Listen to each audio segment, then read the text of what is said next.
Hey, are you ready? Welcome to the SAYMICHAEL podcast.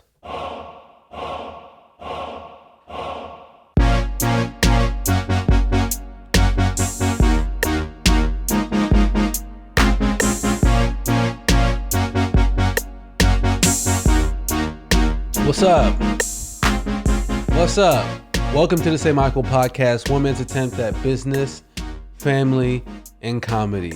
Yes, we are here at the 35th episode, 35 episodes in the hole. You know the vibes. Right. You know the vibes. Right. That's his name's Paper Chase. P-A-P-A-C-H-A-Y-S-E. And that was Chopped and Screwed by DJ Candlestick. That's a fire song right there. But yeah, I am your wonderful host, Michael Agbajan. And yes, I'd like to thank everyone who, supports, everyone who goes to the Apple Podcasts to leave either a 5-star or leave any feedback. Anybody subscribes to the YouTube channel and watches this podcast, or all the listeners. I just want to say thank you. I appreciate your support. And those who continue to support, I love you. I love you, and I want to say I appreciate you for doing so. And it does go noticed. It never goes unnoticed. I see it, and it's going to take us to that level. Let's take it there. But as we start, we got the van back at the barber school, and it looks beautiful. We got it wrapped, in this beautiful red with all the necessary pieces of collateral that people need to see about, when we're open, our phone number, where we're located. And it's mainly used as a billboard. I'm not sure if you ever see in certain parking lots, you see it with like T-Mobile, or you see it with like Chick-fil-A or anything like that, where you got the wrapped vehicle. Yeah, it could be used for things like, catering, or used for mobile type deliveries or anything like that, but it does serve as a nice billboard, and that's what this one serves as. So if you ever want to check it out, we are located at 2413 West Airport Freeway. It's pretty dope. You'll see it right off the highway. Can't miss it. People are already calling based on seeing it and say, "Wow, I see you." And look, it's all to the good, because if you're trying to take it to that level, that's the whole goal here. We're trying to take each other to that level. And as far as with the car wash, because I was a barber school, and as far as with the car wash, the products, we're getting the final details for the products out. We're going to release 11 products to start, to do full services from the exterior to the interior, getting the branding correct, getting the graphics, the printing, the boxes, the bags for the delivery, the online store, everything set up to where it could just come out right, start right. And I'm excited about that. So you will see a pre-order, available for that, so look out for that. And that's what I'm more excited about, because, definitely love to promote that on a larger scale, like online and even in this podcast and whoever I talk to. But you understand that the Water Boys, which is mainly a service that we service on-site locations like high rises and, people's homes and at people's work, it's hard to promote that on a large scale because services are more locked into particular areas, whereas products, you can really take that anywhere. That is what you would consider scalable.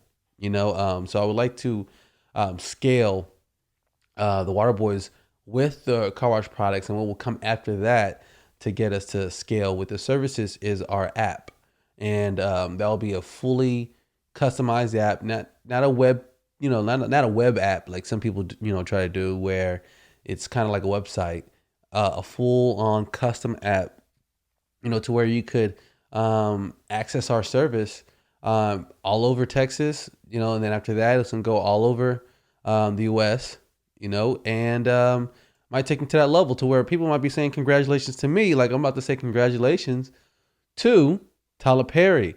Tyler Perry has went from homeless to now he's become a billionaire. Let's go, Tyler Perry. Tyler Perry is now a billionaire. Are y'all listening to this? Proud of that man.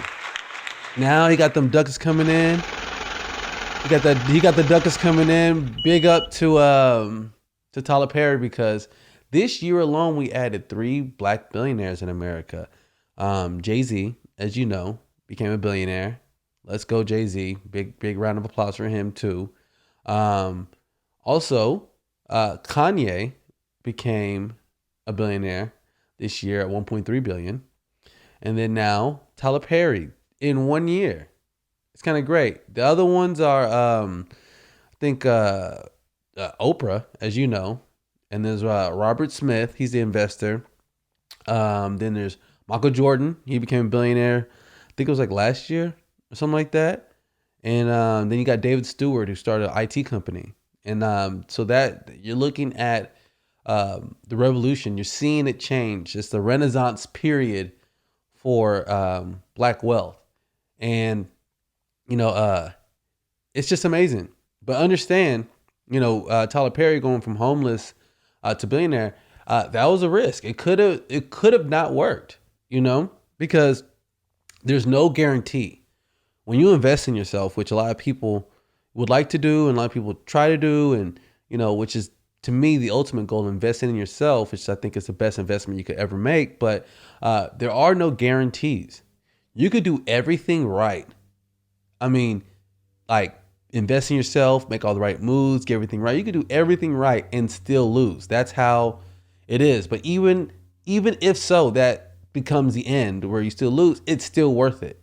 So the fact that you invest in yourself and focus on like what you could do for yourself to bring yourself to the next level, it's always worth it. The bet on yourself is always worth it, even though you could fail. But again, like I've said in the past, is that that's what you're looking to do. Start and fail, because every time there's a failure, it teaches you something that you didn't know, that you couldn't have known winning.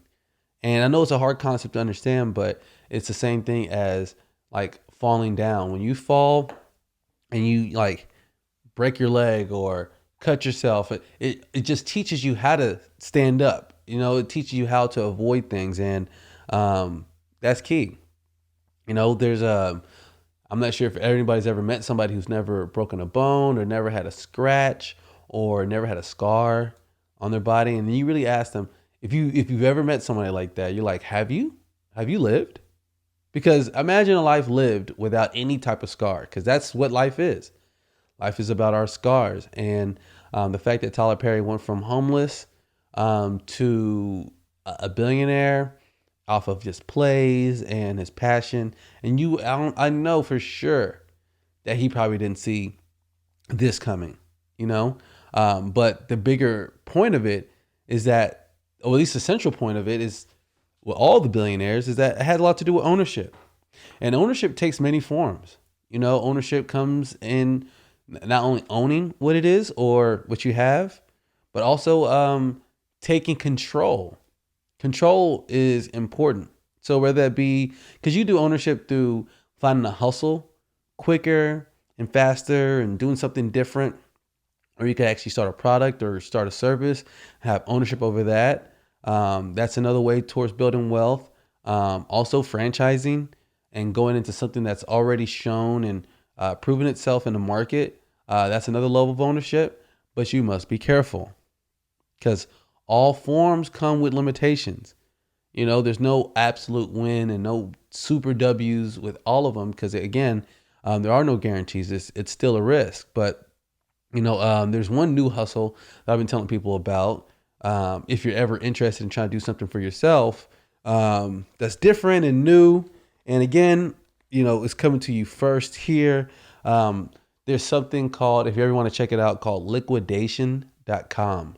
Liquidation.com. And what that is if you ever heard of like pallets, where people flip pallets, and basically it's this: you go on liquidation.com, you find where your area is, and let's say you're in Dallas or something like that, then you'll know your area is in Garland. And what you do is that they have these pallets where they have all these liquidated products, brand new products that their companies are trying to get rid of, and they put it on this pallet, and it's very similar to like Storage Wars. If you're familiar with Storage Wars, where they'll go to the facility of storage facilities, um, like public storage or whatever, and then they'll buy a storage facility for like $300, and they get everything that's in there, and they take that and they flip it and they sell it. It's very similar to that. And with liquidation.com or places just like this, you go online, you register, it doesn't cost anything, and then you go into an opportunity where you could bid on particular pallets, and you know the value of the pallets, but you don't know what's in the pallet. And a pallet is basically it's almost like a shipping crate full of different products that you don't know what it is. They'll tell you the value, so it could be like a $1,500 pallet, with $1,500 to $2,000 worth of product on there, and you might get it for $250. I've never seen a hustle like this. It's pretty brand new out there. I would encourage anybody to look into things like that if they're trying to do something a little bit different, something that's a little bit untapped. Because I saw this girl online who was actually trying to train people on how to do it, on how to like get pallets and sell pallets and flip what's on pallets. And all the comments were like, this is too good to be true. This is a scam. This is that. But see, at first I thought the same thing, because my dad is actually the one who actually was the first one on this particular hustle. He got this pallet from there, and he said he spent like $250. And you had like the $700 bench in there, like an outdoor bench. You had all these indoor baskets and indoor plants and desk. It was just a bunch of stuff. Like, to me, like $3,000 worth of stuff. I was like, you got this for $250? So yeah, I just bid, and I went over there to Garland. I got the truck. I backed it up, and they filled up the truck with the entire stuff of the pallet, and I brought it home. And I didn't believe it myself until I saw it, and I saw all the stuff. And we took that, and when we had our garage sale, we took that and put his products there in the garage sale, and they were the first to sell, all of them. Even though you're limited to how many garage sales you can have per year, I think it's only 2 in our area. But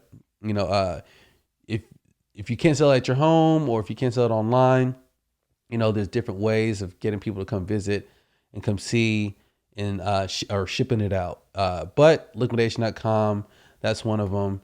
Definitely not a sponsored situation. This is just me putting you on to the different hustles. And as you know, when I say you got to also bewares, like right now you have a couple dozen former McDonald's franchisees who they made a deal with McDonald's, and they're saying that they're suing for discrimination. And the discrimination they're saying is that they put the black franchisees, they gave them stores that were particularly in areas where the sales were lower, but yet the operating costs were higher, and in more impoverished areas. And they didn't have very much control. They said that it was a lot of these former franchisee owners were saying that they're set up for failure. And that's what happens when you don't have full control. You are part of a franchise, but you still don't have full control. You still have to follow their guidelines. And the fact that they, are being discriminated against, or if they being discriminated against, time will tell through this lawsuit. But it just goes to show that, things are a little bit different, at least in this country, in America, for the treatment you get, doing business. I've had my own fair share of experiences in business where you don't get full control. They don't give you trust.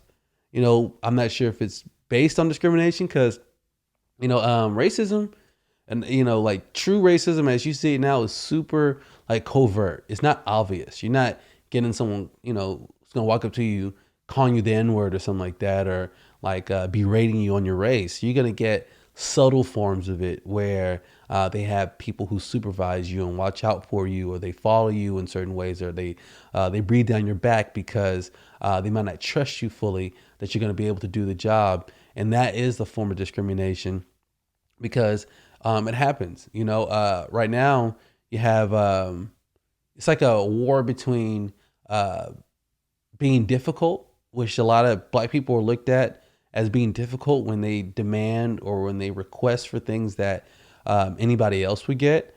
And then for, other people, usually white people, is looked at as that's business.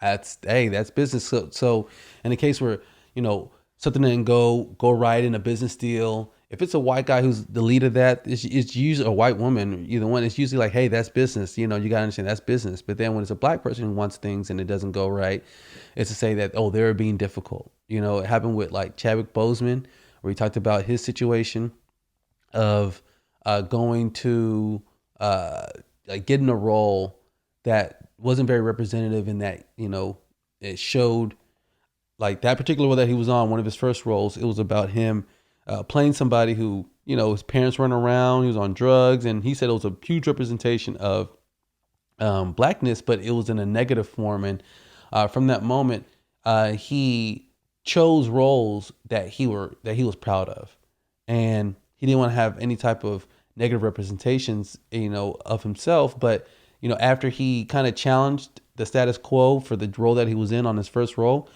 he was looked at as difficult, hard to work with. And that's usually what it is. Like he could have said, hey, this is what I would like. And they could have saw that as, hey, that's business. We got to give the man what he likes when we like his performances. But then they looked at it as, oh, you're being difficult. And the same thing's happening right now with Joe Budden. Joe Budden, with the Joe Budden podcast, they're moving from Spotify. And my bet is that he's going to be investing in something that he has a little bit more control over, because he's gone from Complex magazine to Revolt to now he's with Spotify. And the deal, from what he's put us, made us privy to, is that the deal didn't really serve him and his team. And he went there, and even though he was number one, 2 years in a row, they said that he still didn't meet the numbers and the benchmarks for the bonus that he was due in the contract. So it was one of those things where you just got to bet on yourself sometimes, because you go to these places and you complain about things not going your way. Like you wanted to, like you'll go into a business, or like my company where with the Water Boys, you'll say, hey, is there a way I could do less cars, or if I could not work on the weekends, if I could get off by this time. Look, at the end of the day, you should probably find another job. You should probably find somewhere else, because you can't keep complaining about the places that you're at, or the places that aren't doing for you, or you're not doing for yourself, because at the end of the day, sometimes this is that's what you signed up for, and it's not going to be perfect. So the only thing that you can do is to move around, but yeah, so I don't know where Joe Budden's going to bring his podcast, even though he has a great podcast. But he's being looked at as difficult versus him saying that's business. If you got to follow the contract. Same thing with Monique, the comedian Monique, where, she's been looked at as difficult. And I just want to kind of get away from that stigma, because if I hear someone use the word difficult, I will bring clarity, because it's not, when you have things where you're not due, or things aren't fair for you, and then you try to voice it, and then people kind of categorize you as one with an attitude or one who's difficult, you're incorrect, because that's how business is. It's a negotiation back and forth. Both sides are trying to get what's best for themselves. So there's no such thing as difficult. That's part of the game, so I want to, change it going forward from it being about it, people being difficult, to understanding that that's business. There's no level of difficulty. It's all about that's business. And that's what I want to say going forward. But also, those who are working on their personal brand or their business brand, if you want clarity on it, on where you want to go with that, the one place you want to think of is about brands are known for consistently for something. They do something consistently that you know them for. That's what a brand is, and after a while, whenever this company or brand has done something consistently over time, and it looks a certain way, and this could be good or bad. Some brands are known, like cable brands are known to have terrible customer service, and that's what they're known for. And some places like Amazon are known to have, incredible customer service, but you want to build your brand to be consistently known for something. And that it's usually one or two things. It's not a plethora of different things of saying, oh, you're known for convenience and quality. And no, it's usually one major thing that you're usually known for, and it happens over time. But we have a listener who had a question for me. He said, "Hey, Michael, or say Michael, I have a question. Like I want to understand how to do better when it comes to public speaking."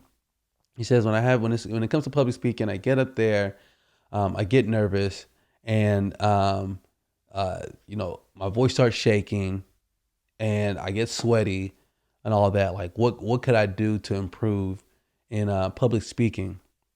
And it's not easy, but it is simple on what you could do to improve in your public speaking. One, which is about 80% of what's going to take you to that level when it comes to public speaking, is preparation. When you know what you're going to say, that's one form of building confidence. When you already know what you're going to say, not speaking on topics that you're not familiar with, where you have to kind of trying to memorize the script and trying to figure it out. That's not what you want to do. You want to talk about things that you're very familiar with, and you want to practice and prepare. A lot of people don't like practicing and preparing because it makes them feel like they want to be loose and all that, but you're loose whenever you know what you're about to say. Therefore, you could stop, you could take breaks, you could expound on something without losing track of what you're about to say. But 80% of public speaking has to do with preparation, just knowing where you're going. And then the other remaining 20% is something that really doesn't change, but it's persistence. As you do it over and over, speaking in front of people, whether it be a small group or large group, the easier it'll become.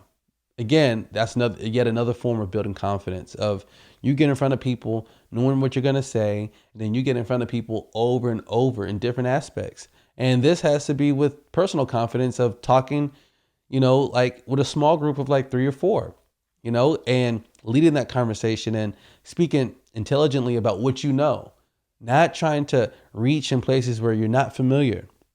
So I encourage you, if you're going into the direction of public speaking, that prepare. So it's prep and persistence.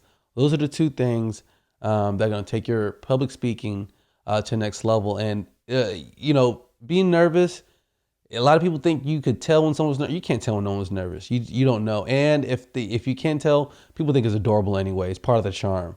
But the shakiness and the, being sweaty and overwhelmed, a lot of that has to do with just not knowing what you're going to say and how you're going to say it and how it's going to come off, and talking about something you're not familiar with. And those are all ways to kind of break down your confidence. So I encourage you to go out, speak in front of a few people in whatever capacity that is, and just know what you're going to say. Try those things. It might sound like, as you probably could already think, preparation, that's it. No, there's no way. There's something more. There must be another secret. You know how people say, oh, just pretend the crowd is naked. I don't know who made that up. That was terrible. Pretending like the crowd is naked or whatever. It might work for some people. But you have to use your imagination, and you got to remember what you're doing. No, all I say is, because this happened when I'm going on stage in comedy, where, I would sometimes, I remember there's times where I'll go up there thinking I could just wing it, because you see other comedians go up and they do it so naturally, and it seems like they're just winging it. You're like, man, that's what I need. I just need to go out there and just kind of freestyle. That's the effortlessness of like getting to the goal. It's like that in fashion. Like when you make it look like you didn't try, but yet it's amazing. That's what you're trying to meet, that effortlessness where you didn't look like you put in heavy effort. It's just like it comes off naturally. And when someone sees you on stage where you make it look easy, it inspires others to say, like, I could do that. Look how easy this person is making it look. They just get up there, freestyle it, and making it funny. But you think that person came up there and freestyled? No, they did not freestyle. They knew where they're gonna go, but because they were so prepared, they understood how to be loose in it, how to make it look natural, how to make it look like they're freestyling. And it was just like common speech and a common conversation. That's part of the trick, you know? So you want to, and like I was telling you, when I would go on stage before, one time I just came on and said, I'm just going to freestyle. And I went up on stage and I'm just kind of thinking of stuff. Didn't go well. Did it again. Didn't go well. And then the times where I actually prepared and I practiced and I went up there, I was able to be loose in my discussion and it came off 20, 30 times better. I'm like, this is what I need to work on. This is how I need to improve. This is where I'm starting, where just by base preparation and me getting on stage and kind of know where I want to go and kind of adding things in that I expect, but the crowd doesn't, is kind of what I want to work on. And that's what I've been working on when it comes to bringing something new to stage. So yeah, that is the tip for you. I hope that you take that and that you use it, and that maybe that might help you. Give me feedback on that. That could help tremendously. There's other things I could do or I could say to help, but I think that's a good start. But yeah, as you know, again, thank you for listening to the first particular segment of the SAYMICHAEL podcast. Thank you for being here with me. I always truly appreciate it. And now you're going to see this next particular segment with me, myself, and Bday. As you know, we always go in and have a great conversation and try to keep you entertained. So if there's anything you want to ask me about, SAYMICHAEL, you know, hey, how do you make an omelet? Hey, I'll break it down. Hey, SAYMICHAEL, what is 2 + 2? I'm going to tell you 4. You know what I'm saying? So holla at me if you have any questions and anything that you want me to help with, or maybe want me to kind of speak about, and I will do so. So welcome to the next segment. I will see you later. Peace out.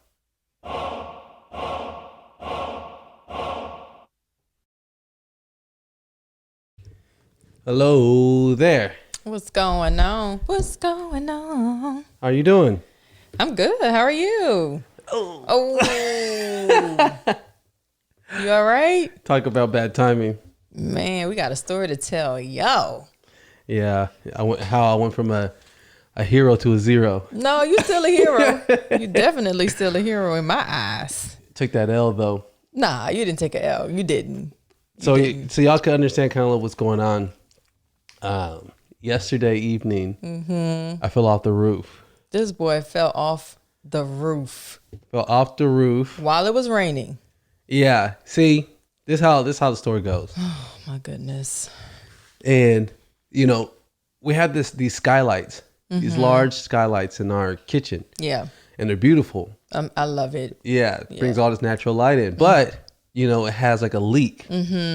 Which happens like once every like other year or something weird. Yeah. And we brought some people in to repair it.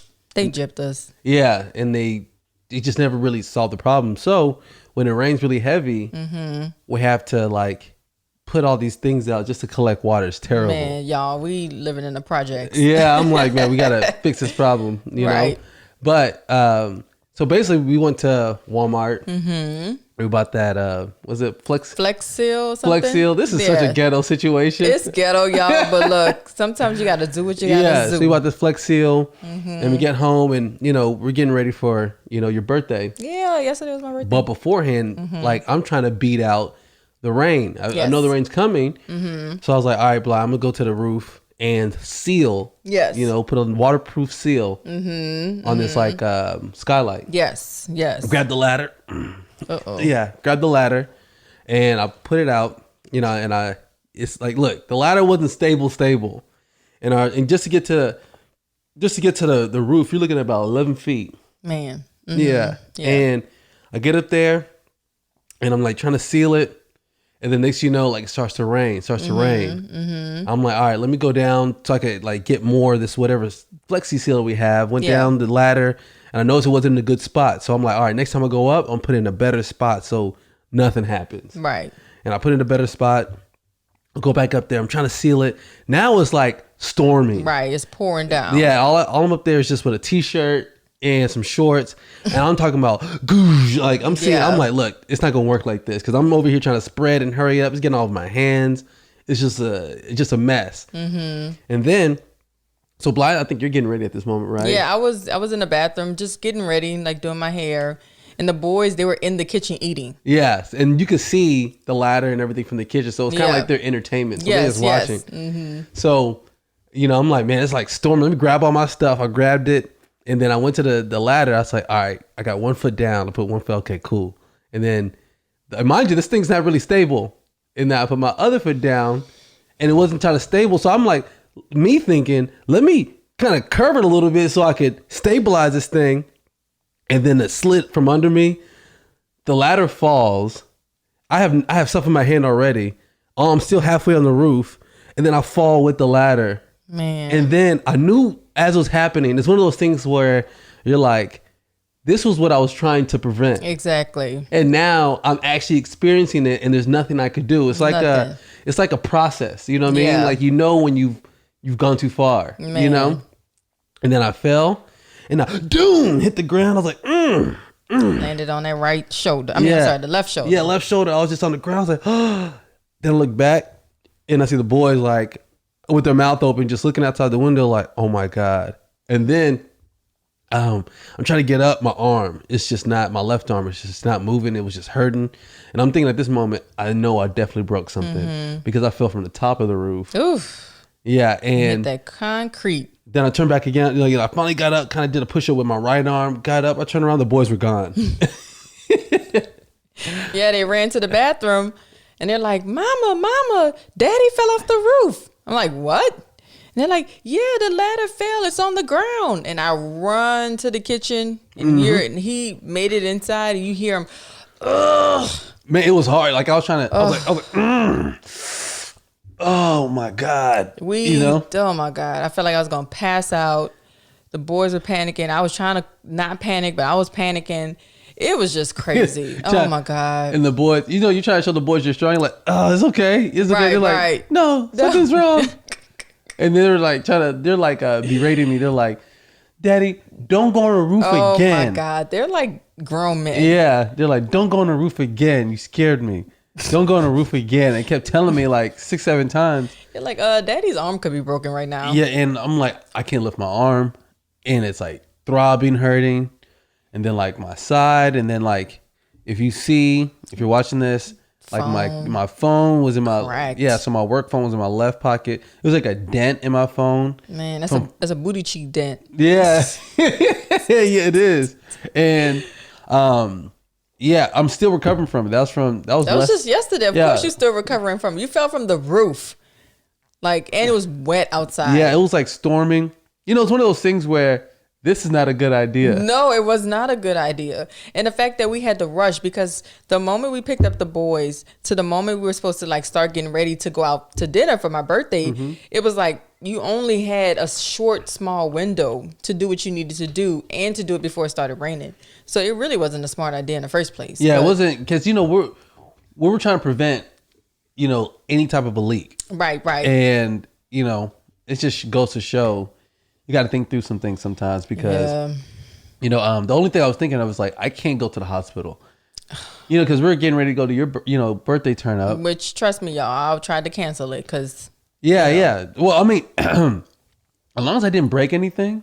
Yeah, because you were able to move your arm. Yeah. It just was really painful. I went to the doctor today to check out the entire thing, and he said, yeah, it just seems like maybe some heavy bruising or swelling on the interior. He said you didn't tear any tendons, I don't think, but you probably need to get you an X-ray just to make sure. Yeah.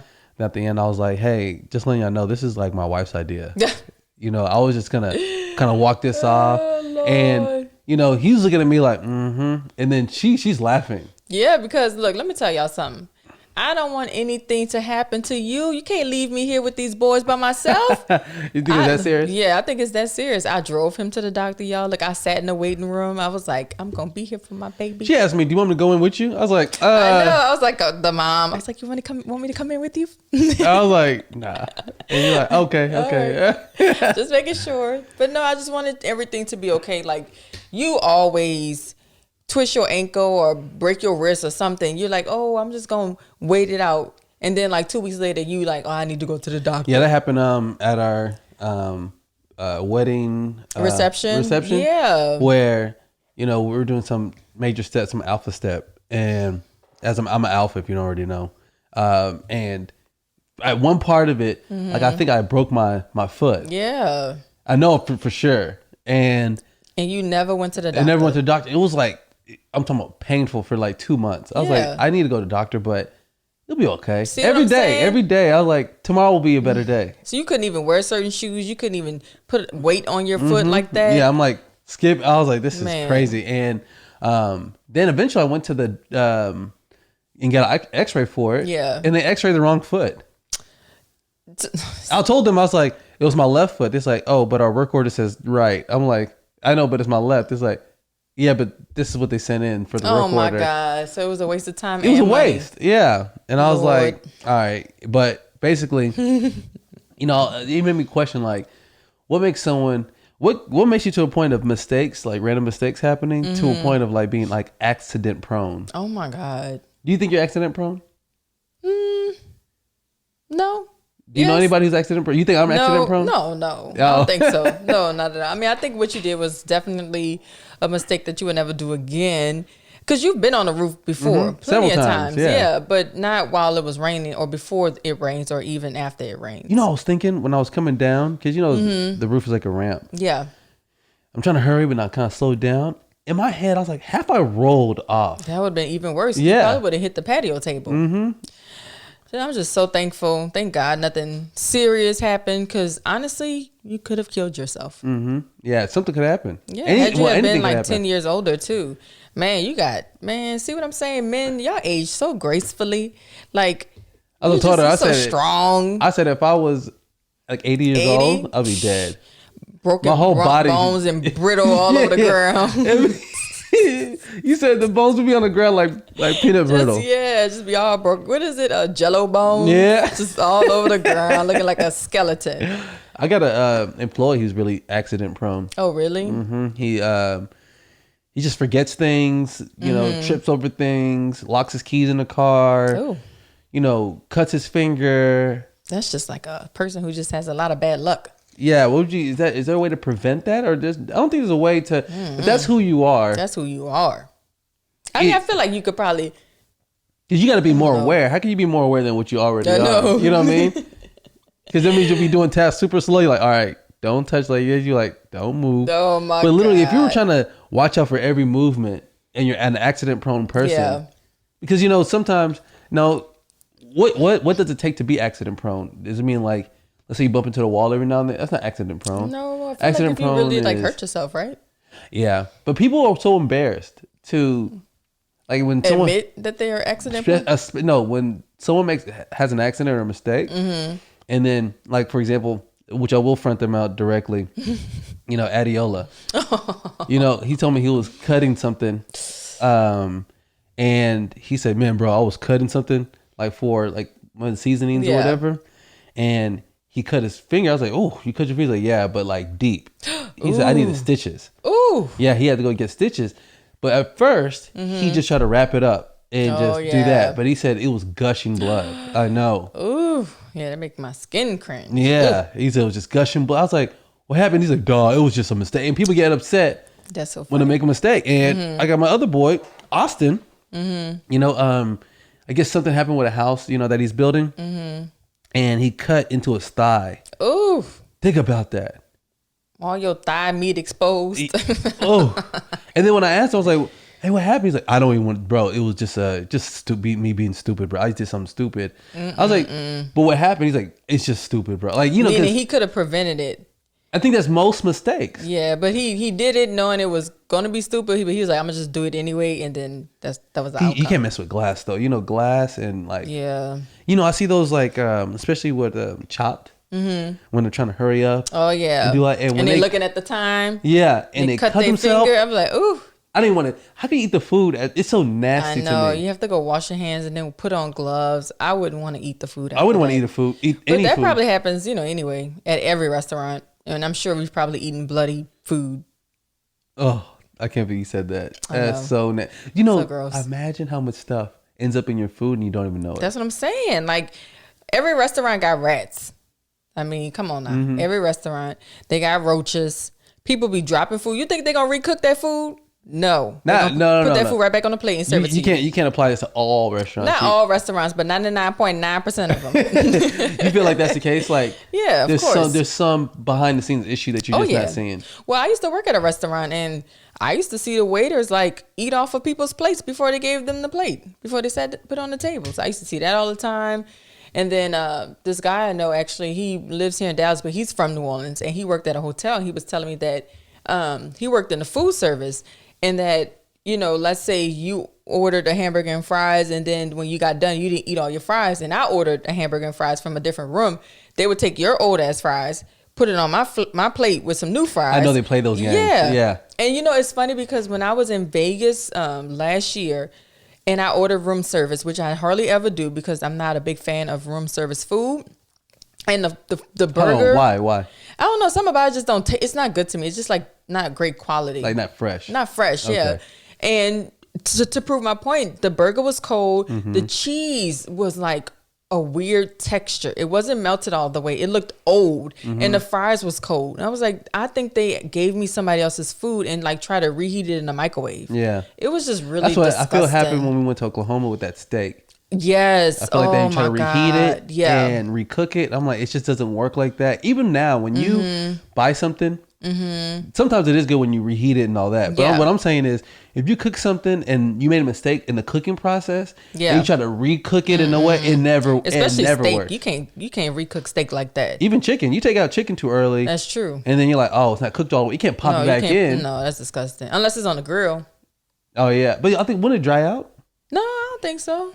Well, maybe, yeah, it might dry out. Yeah, I think meat in general probably you can't just like recook like that. That has to be the hard thing about food in general, that you have to trust people with your food. I know. And then, because, you know, when I get a plate of something, and if there's like a hair in it, and not a long hair, let's say an eyelash or something, I just give the benefit of the doubt that it might be my own. Yeah, me too. Even if it's like a small piece of hair, I'm like, oh, it's probably mine. But if it's like an obvious piece of like blonde hair, I'm like, yeah, this ain't mine. No, if it's long and curly or something, I'm like, all right, this ain't my hair. No, it has to be like my color and maybe my texture. And then I'd be like, yeah, it's okay. Like that doesn't gross me out. But if it's like a bug or something, I'm like, oh. No, the guy he said, man, I just ordered my burger. I take it to work. He's on a break. Yeah. You know, I just open my burger up, man. And I'm like waiting for him to get the point. Said, I look inside. I'm like, get to the point. Yeah. The person left the glove. Yeah. Inside of the burger? In his burger. That's disgusting. A glove. He said he bit it thinking he was like, tearing it was the lettuce. Meat or oh my God. He's like, what is this? He pulls out a glove. And he said, man, this guy left a glove. That's so disgusting. How you not know that you left a glove in the food that you're preparing? This is during coronavirus, right? So this is like maybe like a month ago, maybe 2 months ago. And the person left their coronavirus protection glove in their burger. Which got viruses all over that glove. Yeah, but you know, I always think about, they said, you know, through a lifetime, you're probably eating food that has had obviously like bodily fluids or something. I'm sure. You know, you'll go to a place and you love the food, be like, oh, it's so good. Then you go back and you're like, it tastes a little different. Like somebody must have peed in it. But you know, some people don't know how, like I hired this one guy, I won't give his last name. I hired several Kevins, so you won't know. But his name's Kevin. He wasn't all the way there, right? So I'll have him do like tasks, like clean up and do all that. And he always like, man, I love you, Mike. And he's a really great guy. But he wasn't like sharp like that, you know? He would like grab his shirt, get the bottom, and blow his nose into it. You know the towels that we use for he'll grab a towel and blow his nose in the towel. It's like, bro, what are you doing? What are you doing? He's like, I'm blowing my nose. I was like, see, he didn't even compute that this is not sanitary. And some people, you know, when they're cooking pizzas and all that, and some people just are unsanitary. They'll sneeze, wipe their nose, and be like, keep on cooking. I'm not tripping, you know, and keep cooking. And then people, like, I'm not against pets. I love dogs and cats and stuff, but you know, people get really comfortable with the animals being in the kitchen, and that's cool if that's how you roll. That's cool. But when you serving food or, you know, bringing food like potluck or whatever, hosting and stuff, and your animals be in the kitchen while you cooking, I'm like, come on, I don't want to eat nothing that your cat just touched. You know what I'm saying? Yeah, like it just be so weird to me. Cat be jumping all over the counters and stuff. I was like, did y'all ever do a potluck at your job? Yeah, we always, well, not always. We've done potluck, and I don't bring food. And it gives me an excuse to say, well, I ain't bring nothing, so I don't feel right eating nobody else's food. So I just don't eat it. So you don't participate, really? I don't, no. And I'm a very clean person when it comes to cooking, but other people aren't, and I just don't trust it. You know, look, I've eaten other people's food, so I'm not saying I don't, but if I don't really know you that well, I ain't really touching it. Have you done a potluck in the last like 6 years or not? Yeah, we did one at Gucci maybe once. Maybe we did one, and then like our district manager at the time, he was new to the company. His wife, she made like not enchiladas. What's those? Maybe it might have been enchiladas. She made it, and he brought it to us. And I was like, you know what? I said, I'm gonna try it. And then I took a bite, and then I ended up like turn it, like, you know, I ate a bite and it was disgusting. So when I went to go throw it away, I turned the plate upside down in the trash can so you can't see that I threw the food away. And I was like, see, something told me I shouldn't eat. It was not good at all. It wasn't flavorful. And it just, I shouldn't have touched it. I know there's a student at the school. This was early on. This was like 4 years ago. And, you know, it was a white guy. He would be like, hey, my mom made this food and it's so good. Like he kept telling me, like, Michael, she put her foot in this one. It is so good. And I was like, literally put her foot and I was like, is it good? He's like, no, it's so good. And he went and grabbed a spoon, put a spoon, and he says, you have to try it. He gave you the spoon? No, he brought this extra spoon. Right. So hold on real quick. Went, grab a spoon, got his little plate, the home plate. He scooped it and he said, try it. I know. I was like, so you had no choice but to try it. Bly. No. And I was like, oh, okay. And I tried. I was like, wow. And Bly, in my head, you want to throw up? I want to throw up. I said, this is the most tasteless. Oh, it was super bland. And it was like little meat chunks on like rice and like veggies and stuff like that. And I was like, oh, wow, this is good. Like, I know, it is good. I'm like, my mom put her foot in this one. I was like, you was like, dang, your mama foot must taste like nothing. Yeah, I was like, man, this is not even salty. No, it's no salt. What? Yeah, and I was like, oh, so maybe that's why people always talk about like their mom's cooking. No, like how black people cook food and how white people cook food and just different cultures and how they season their food. But that one was completely tasteless. And there was no seasoning. There was no seasoning in that. You know, so crazy. I know white people got flavor. You know what I mean? Yeah, of course. You know, I'm not sure if he fit in that category. He must be from Texas. That's what you think? I don't know. Well, you know, we're from New Orleans. You know, we all know how to cook. You know New Orleans is a different. Everybody in New Orleans know how to cook. Yeah, I think that is the case. It is. I actually saw a meme today. It was funny. It said, in New Orleans, all the guys cook just as good as their moms, and all the girls drink just like their dads. Is that true? 100% true. Yeah. Does your sister cook really well? Yeah, she can cook. She cooks really well. Yeah. Y'all like? Can we battle out? Yeah, are y'all like on the same level of cooking, or is she kind of? Yeah, I would say we're on the same. Well, she experiments more than I do, but as far as like traditional, like Southern New Orleans cuisine, you know what I'm saying? I pretty much have that down packed, except gumbo. I remember I shared with y'all last time. So my sister always comes to me like, oh, you remember how mama made like the stuffed bell peppers? Like, how do you make that? You know? And I'm like, oh girl, let me show you how to make it. You know, so I kind of have that down packed, like as far as like what my mom cooked in our house growing up, you know, like potato salad, you know, all that good stuff, you know, and I could teach my sister that. But when it comes to like stepping outside of the box where she does like, I don't know, like a Parmesan crusted chicken with Italian, like marinating Italian dressing, stuff with cheese. She'll do stuff like that. And it sounds good, but it sounds like too much work, so I wouldn't do that. Yeah, and you know, sometimes people say, "Oh, this is gonna be good," and they show it on their Instagram. It don't look good. And you know, she had cooked it for us one time, and we tried it. I was like, "Yeah, it's all right." I think one time she made pasta for us, and she was like talking about how great it was, and we tried it. It was like, it's all right. It's all right. Yeah, you know. And you know, I'm not a big fan of like frozen shrimp. And she be doing that. She be buying that frozen stuff. I'm like, girl, look, you got to get that fresh from the market. You even picky with your fresh shrimp. You say it got to be a particular type of shrimp. Yeah, it does. Because you get the fresh, cheap shrimp. Yeah. Which is like the black shrimp, right? Yeah, that black shrimp. Oh, I don't like that one. Why? It tastes like... Because it tastes like it comes from the bottom of the sea. Like it's so... It's something about it, the texture, the taste of it. It just tastes so salty, but dirty. It tastes dirty. Dirty. I don't like that. Is it the watery shrimp type of? It depends, I guess, what ocean or what sea. Not ocean. I don't know where shrimp come from. Wherever, you know, river. It depends on where it comes from. So you know, but for me, I could tell by the color. Like if it's like a light gray, I'm like, okay, that's cool. If it has a little pink tint to it, what does that mean?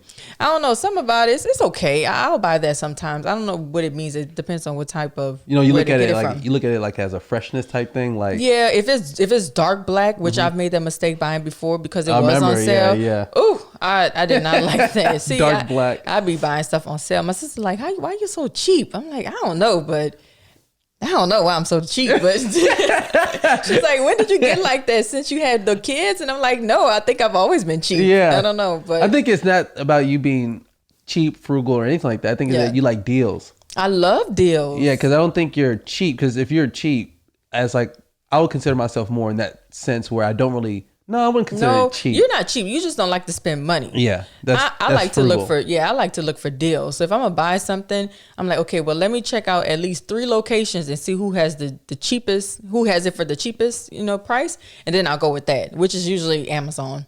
Yeah, I know. So you know. Okay, is New Orleans the only place that uses the word cuisine when it comes to food? No. Because I remember I told this on this one. I can't stand you. Oh my God. Let's change the subject. Because every time we get on about New Orleans, you start using your New Orleans accent. You start talking about cuisines and Baptiste and Moulin Rouge. This is your friend. Corinne. Yeah, Corinne, her husband. Said, the only thing about New Orleans that makes New Orleans different is that we got our own cuisine. And I was like, cuisine? Like, yo, we got our own cuisine.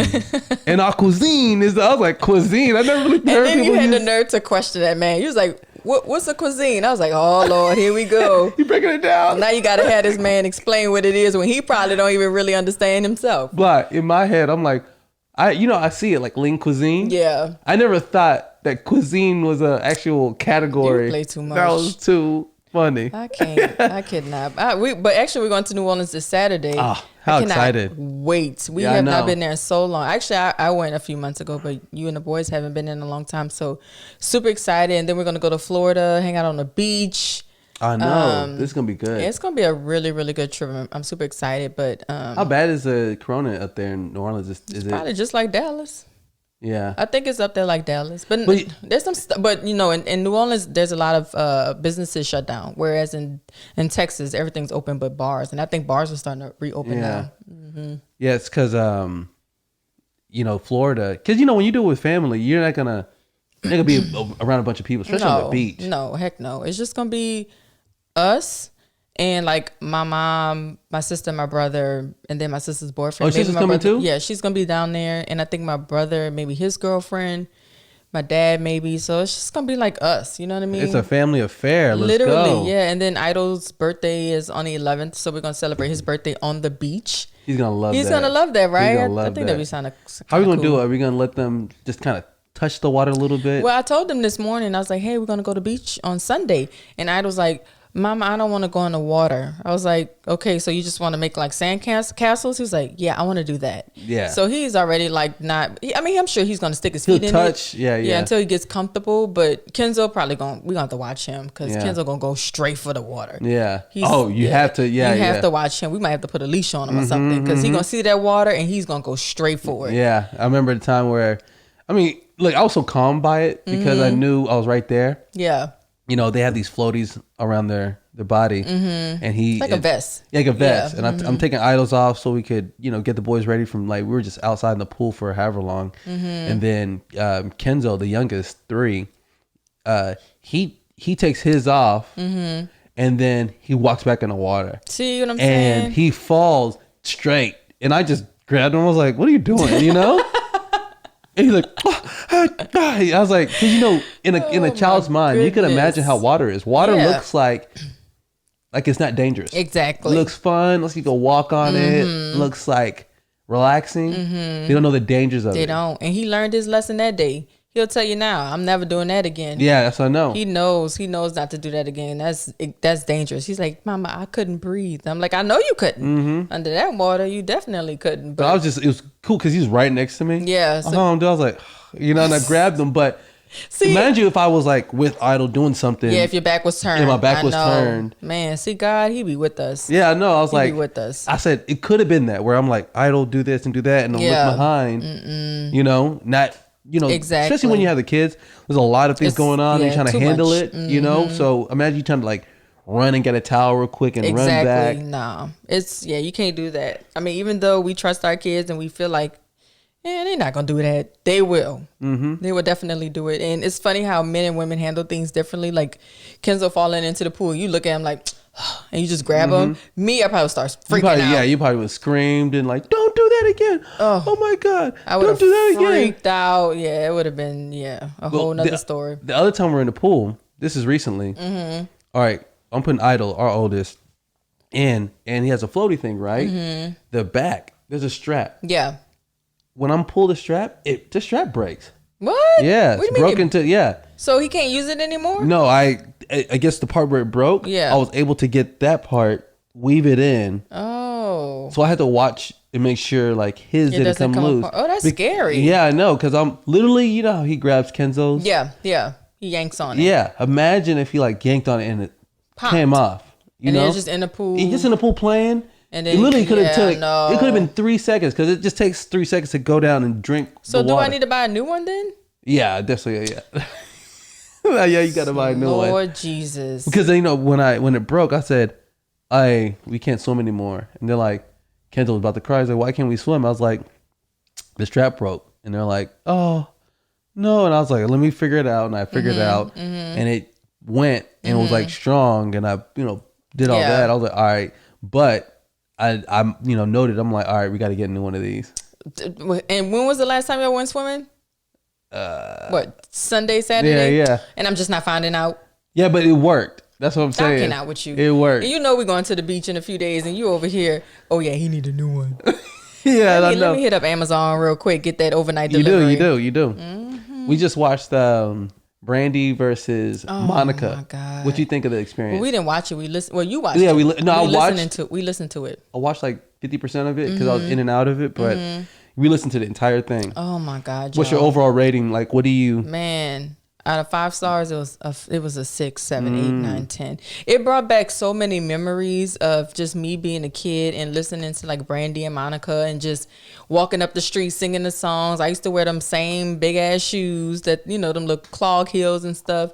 And it's crazy. Out of like maybe 20, 30 songs that they had on there, maybe 2 I didn't know.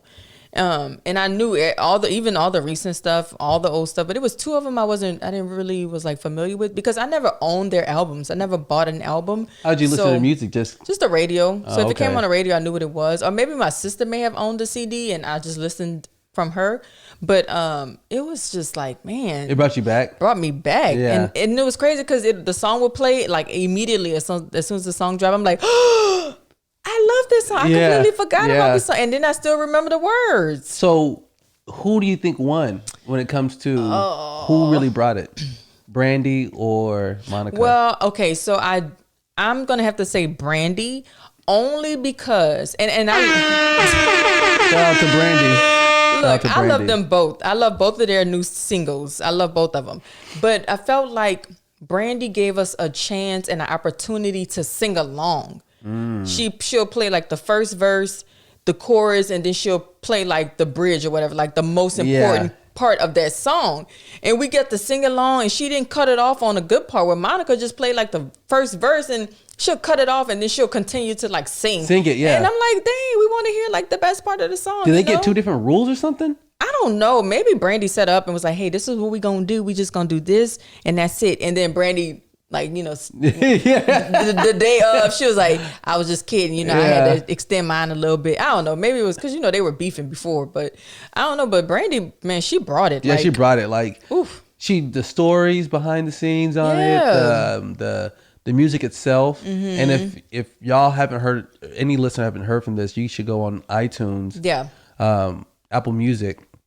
And listen to it because it's already on there. So cool. Yeah, and they break it down really well because they for each one that they play, as they're talking, they'll tell you what song it is and all that. And then, you know, they had 1.2 million people. That's crazy. On Instagram in the room. 1.2 million. Like, that gives me goosebumps because it's like a concert. That's bigger than a concert. Huge. Like dang, that's crazy. Yeah, I knew it was going to be big. But I didn't realize it was going to be like 1.2 million people watching type big. Well, it's probably because they've been beefing for so long, and partially because we created that beef. You know, we made them we compared them. So they saw this beefing. happening? You saw the beef happening, which was... I don't really remember. I just remember growing up that I felt like people would just try to compare them and create that beef. You know, if people start comparing you to a person for so long, you start to dislike that person. Yeah. And I think that maybe that's what it was. I don't know.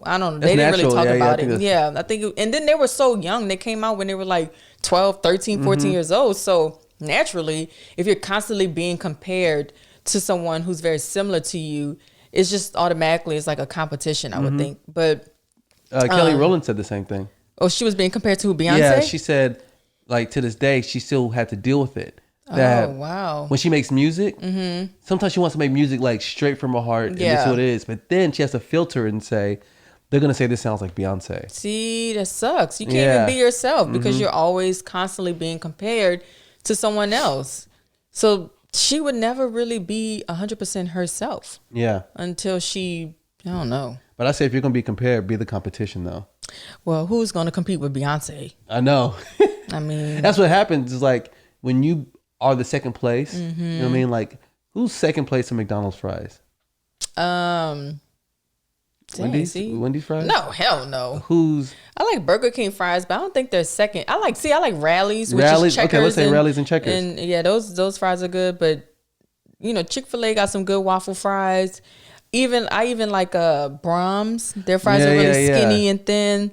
Look, y'all, we eat fries over here. No, they have the crinkle cut. Yeah, I like Brahms. Those. Oh yeah. So which one? Who is that? In-N-Out?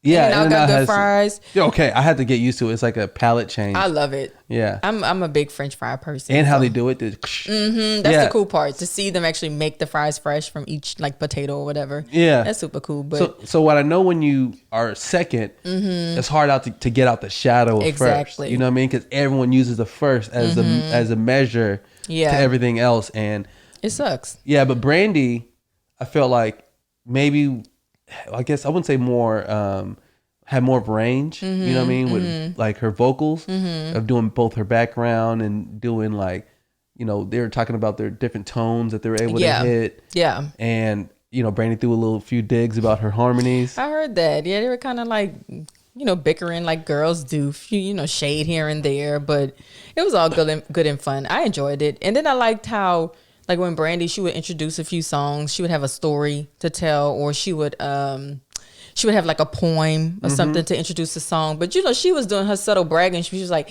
I ran into Tupac, and you know, and then all of a sudden Tupac made a song about me, and then she'll play that part, and then she'll play her song. Same thing with Biggie. I think the same story with Brandy. She ran into Biggie or something, and he had her name in one of his songs. So it was kind of like a little subtle brag. Hell yeah, it's a big deal. Big and Tupac over here saying something about Brandy. You know, so that was super dope. But I mean, it was super just like entertaining. The music was amazing. It was a great experience for you. What do you think about Monica's new song, Trenches? I like it, but you know, see, I don't want to compare. Is this the one with the rapper? Yeah. With Lil Baby? Yeah, Lil Baby. So, all right, I heard it for the first time. And I like it. I like it too. I heard it for the first time. But to me, Y'all don't hate me, Monica fans out there. To me, it didn't sound like Monica. Like, I listened to Monica's songs, and she, you could tell she has this voice that you just know it's Monica. This one, to me, kind of reminded me of like Beyonce. Like when Beyonce raps and she tried to get like, when her Houston comes out and she raps and sings, I felt like Monica was doing that. And to me, it sounded a little like Beyonce. Yeah. So that's what you didn't like. That's your downside too. Because if it did sound like Beyonce, that's a bad thing to you. Because you don't think it's authentic or something. Yeah, exactly. I feel like she's just trying to be cool, trendy. Not trying to be down. No, I think she's just. I think she's trying to be trendy and then having like Lil Baby on it. I don't know. Something about it just seems like she was just doing it. For, like that song is only for right now. It's not nothing classic. It's nothing that's going to be here forever. Nobody's not even going to remember that song. It's just maybe she did it for the millennials. Yeah. Maybe that's what it is. That's what, a lot of it. Because if she went to like the original Monica, it would be for like us. Yeah. Older, 34, 35 and up. But she had to probably do it, tweak it a little bit to make it more for millennials. But to me, it had like a Beyonce feel But Brandy, you feel never changed. She's never always changes. Been consistent in a good way. Even that new song she dropped, the one you love, Bothered, Beloved. No, it's called Borderline. Borderline, yes, that's Brandy. I love that song. You know what I mean? Like, she's never changed since day one, whether she's trying to rap or something. It's Brandy. And you have to, if you haven't already, you have to listen to Borderline. It is beautiful. So great. It's like, to me, it's probably one of her best songs. And she's written some songs where it's like. And she said that was her favorite song by far. Out of all the songs she's ever made, that is her favorite song. Yeah, and it's weird because when I listened to her B7 album, and I said, Blythe, this song. I said, this song is so good. And I kept bringing it back. Even like, it would go 40 seconds in. I was like, I gotta bring it back. It's so good. Play it again, DJ. Yeah. Play that beat. So so that was cool. That was cool too. You like? Yeah, it was good. It was really good. And then like yesterday was my birthday, so I didn't get to watch it on Instagram. So you played that on iTunes for me, and I was like, man, this is such a cool. That was great. Yeah, it was a cool day. How was your birthday? My birthday was fantastic. Yeah, happy birthday. Yeah, it was, man. A queen was born on the 1st. Well, only queens are born on the 1st. Come on now. For real. Come on now. I know. Come on now. How you feel? How was your? Do you feel different? Do you? I know. I feel the same. I do. I feel the same. I feel this. Young at heart, old in the face. You know what I'm saying? Old in the face? Hell no. No, just kidding. But no, it was good. I treated myself to this hair salon called Pressed Roots. Pressed Roots. Yes, all black owned salon. Well, it's black owned, all black hair stylists, and they specialize in black hair. So for my girls out there who got kinky curls, curl pattern A, B, C, D, 1, 2, 3, 4, whatever it is, they can do it. And they only do maybe like 2, I don't know, but they do kind of like 2 styles. Like they have like their signature press, which is what I got. And then they do like the curls, or they do like a trim, deep condition. I got the steaming treatment. And this is the first time I've been in a salon chair in years, maybe like 2-3 years. So it was definitely a sweet treat to myself. And the location, the salon is so cute. Like pink. Overall, they did. Yes, like they didn't skip nothing. Like everything was pink. The walls were pink. The floor, and it wasn't like no bright pink. It was like soft, muted pinks and whites and creams, and it's well thought out. The way well thought out. It was so cute, and it's very Instagrammy, posty. They have a setup where you can sit and take Instagram photos, and they do it for you, and they tag you and all that good stuff. And then as soon as you get there, they already know your name because you get there on time. You know what I'm saying? Not CP time. You know what I'm saying? You get there on time. And so they say, do you want like a water, champagne, rosé, mimosa, green juice? I was like, they gave you all those options? All those options, yeah. And they said, which one? Okay. Yeah, so which you one already do you want? Okay, you're so far. You booked your time. That was a great experience. You show up. That was great. You saw the ambiance. Yes. And then they ask you all this. Okay. Yes. And then they had this fashion book, had Rihanna face on it at the very front receptionist desk. I love Rihanna. So I was like, yeah, this is my spot. So then they offered me drinks, and I was like, I'll take, rosé, and they cute glass, with the gold rim. I mean, they didn't skip a beat in this. If I had a salon, it would look exactly like that. Wow. It was super cute, and the stylist was ready. They guarantee you in and out 2 hours max. I was in there for like maybe an hour and a half. I even told the stylist, can you redo my hair? Because I want to be here a little bit longer. Yeah. Like the experience was so great. They give you refills, y'all. So I was tipsy when I left. But it was, it was such a good experience. I did that, and that was in the morning. Then you and I hung out the entire day. We went got some pho because it was raining all day. We love pho when it rains. So we did that. And then, I got a laptop. My boo bought me a laptop, so I'm excited because, I'm about to start my business. So, I got to get it right, you know what I'm saying? So I got a laptop. Thank you, babe. Oh, my God. And You're then welcome. We went to dinner. Oh, well, he fell off the roof. Lord Jesus Christ. I fell off the roof. Yes. And then I was begging him let's not go. Yeah, you're like, let's not go. And I know I wasn't going to tell my parents about this happening. You don't want to tell them that, yeah. So we're just like, you were able to move, because we went shopping. Yeah. This is funny, y'all. For the past 2 years, we go shopping, and he ends up buying something on my birthday. Yeah, and I never get nothing. It's crazy. So we went shopping, and then you were able to try on your clothes and stuff, so you were good. And then, that was before I fell. So that was after you fell. Remember, I had to put the Band-Aid on you while you were trying on your shirt. Look, you don't even remember. No, trying on my shirt in this house. No, that's what I'm saying. But you tried on your outfit after you fell off the roof. Oh, okay. I thought you were talking about in the store. Oh, no, not in the store. Yeah. Oh, okay. Well, you tried on in the store, but then at home, you tried it on. You put the whole look together. You put the look together, and it was, super fly. Check out our Instagram. It was fly, y'all. Like the B. Like the B, and that's B-E-E. Yeah. Don't get me confused with Beyonce. I'm just kidding. So we did that. Dinner was cute. We went to XOXO. Yeah, so you've been waiting to go to this place since when? For a couple of months. Somebody actually told me about it, Kim. Hey, Kim. And she was like, I want to do my birthday party here, blah, blah, blah. And I was like, well, if you don't do it, I'm going to do it, And she didn't do it. So we ended up going to Oklahoma for her birthday. So I was like, perfect. I'm going to book a reservation and go. And so I did that. And then it's like a speakeasy. But first it's the restaurant. You walk in. Well, the outside of the building is painted hot pink. So the doors, everything's painted pink. So you walk into the restaurant, y'all, look it up. XOXO dining room, I think. And oh my God. It's amazing. It was so beautiful. It is very girly. Like velvet chairs and sofas and pink walls. And they even had this tic-tac-toe light up wall with XOXO, all through it. I mean, it's very Instagram-y, take photos. Yeah, very. Photo op, yeah. But the food was good. The experience was great. You had the salmon. I had the salmon with the arugula salad. You had the lamb chops with the mashed potatoes. Really good, y'all. Great, it was good. And then, but for starters, we had the ceviche. The Brussels sprouts. The Brussels sprouts and Parmesan ball. Yeah, something. Thing. But that was good. I don't know what that was. That was it reminded me of like a boudin ball if you ever had that. Yeah, with maybe like mushrooms or something in it. But it was really good. We had that, and then we had dessert. We had like this chocolate lava cake with ice cream on top, and they came out and they brought like the sparklers. That was so cute. And he tried to take a video of me with the sparklers. The boy didn't even press play, y'all. Look, I'm over here like, oh, good. With the broken arm. Yeah, the arm was like, ooh, I couldn't even press play. And then by the time I finally like, oh my God, it's not recording. I hit play. And the sparklers go out. The sparklers go out. I'm like. Those sparkles, yeah. Man. There's moments like that where you're like, I got to do better. You know what I mean? I got to do better. Yeah, I didn't hold it against you, though. It was a great night. We had a really, really fun night. Your birthdays, like, these last few, times have been amazing. It's been fun. Yeah, it's funny because I even mentioned it yesterday. I was like, man, every birthday I've had since maybe 31, it's always been water related. Whether it's like Austin or tubing or zip line or something. It's always water related. We went to Hurricane Harbor. This year I was like, we're not going to do anything water related.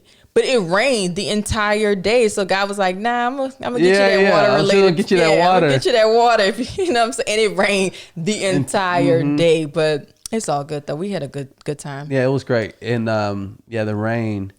Because, Bly thinks, she was a mermaid in her past life. Because you have a really... I don't know if it's even an affinity for outdoors or if it's outdoor water. It's water. I love outdoors, but water. When we bought this house and they had a pool, I was like, bet. You know what I mean? Like even our next house, I was like, we have to have a pool. You know, I love water. Even though this year I haven't been in a pool hardly at all, but I just love I love water. It just brings peace to me. Yeah, you you're know? the same way with like showers. Like Exactly. anytime, look, I could hurt my wrist. Like, blood, my wrist. It's not feeling too good. She's like, Let me take a shower real quick. no, you like, yeah. you want to go take a shower? I was like, no, that's not what I do. You like, I know. take a shower. You'll make you feel. I was It'll make like, you feel better. Bly. That's not what. It's not gonna help. You're It's like, true. Just take a shower. I'm telling you. He's like, oh, my head hurt. I got a headache. I'm like, go take a shower. I'll take care of the boys. That's the first thing. I'm like, go take a shower. But it works though. I know it works for me. You know it does. And it does work. You know. And I'm like, man, I'm super duper tired. I'm gonna go take a shower. It's gonna relax me. Or if I wake up and I'm like super duper tired, I'm like, I'm gonna take a shower. It's gonna wake me up. Like that's why I have to take 2 showers a day, because it gets me, like, that's my coffee. You know what I mean? That's my coffee in the morning. That's my tea at night. So showers are, well, water is the thing. Water. I love water. Yeah. So this, oh man, this brings it up. Okay, the word that I'm loving right now. What's that? What's the word? Macabre. Macabre, like abracadabra. Macabre. Yeah, macabre, and it's Macabre. BRE. Macabre. It's French. It's an adjective. Okay, I like French. And I guess it has to do with like something that's like disturbing, or having to do with like death.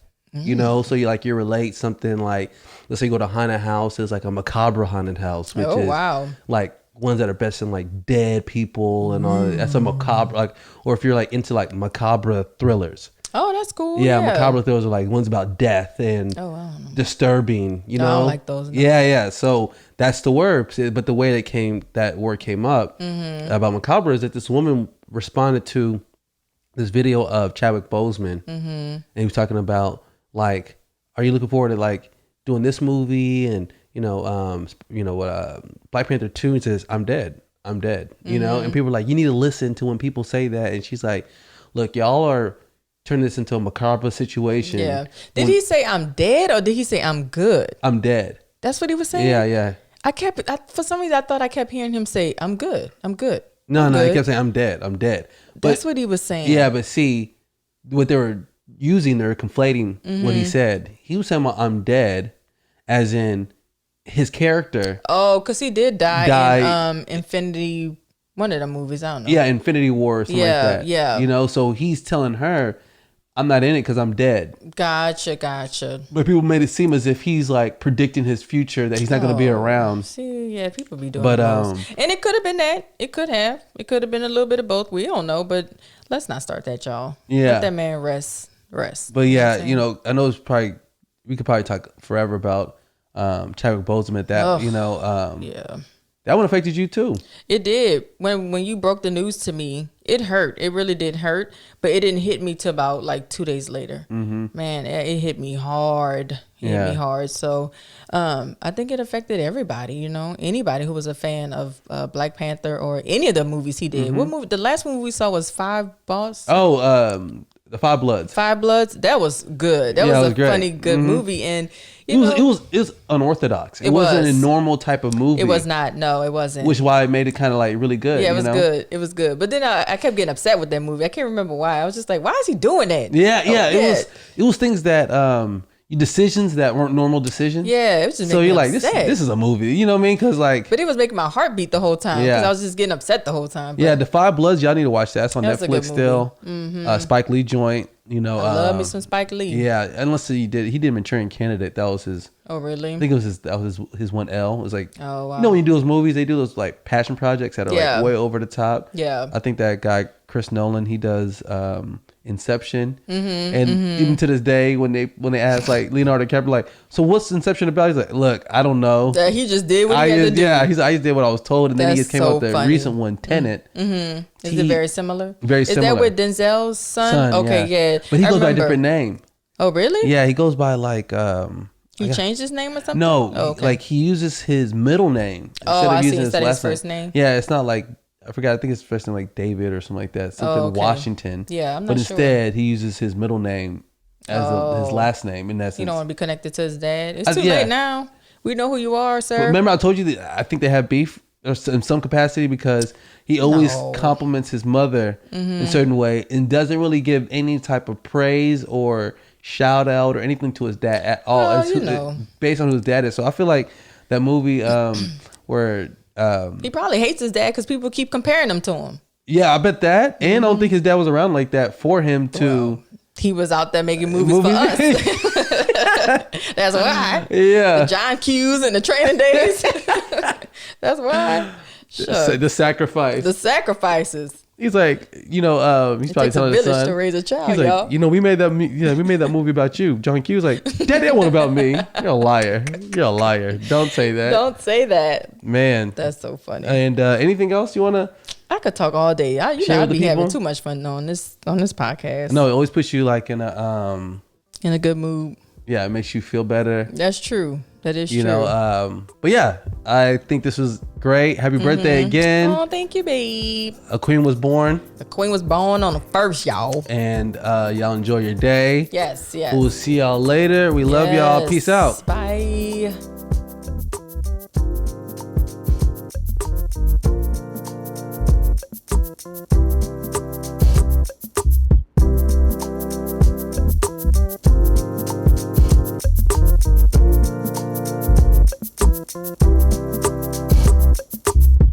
And the harder you try to save something, the faster you actually destroy it. So learn to love and let go and move forward.